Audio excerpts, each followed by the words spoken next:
অসাধারণ স্বাদের ছানার পায়েস। এখানে আমি হাফ লিটার ফ্যাট ফ্রি দুধ নিয়েছি।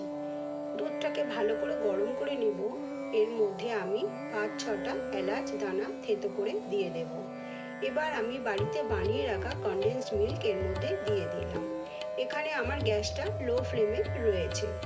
এর মধ্যে আমি কাজু ও পেস্তা কুচো দিয়ে দেব। দিয়ে দুধটা যখন গাঢ় হয়ে আসবে, বাড়িতে আগে থেকে বানিয়ে রাখা ছানাটাও আমি এর মধ্যে দিয়ে দেবো। এখন আমি গ্যাসের ফ্লেমটাকে বন্ধ করে দিয়েছি। এটা যখন আমার গাঢ় হয়ে আসবে, তখন আমি এটিকে ঠান্ডা করে একটা বাটিতে পরিবেশন করে দেব এবং কাজু কুচো দেব এর মধ্যে, আর সামান্য পেস্তা কুচোও দেবো যাতে দেখতে ভালো লাগে, ও উপর থেকে একটা চেরি দিয়ে দেব। তৈরি আমার ছানার পায়েস।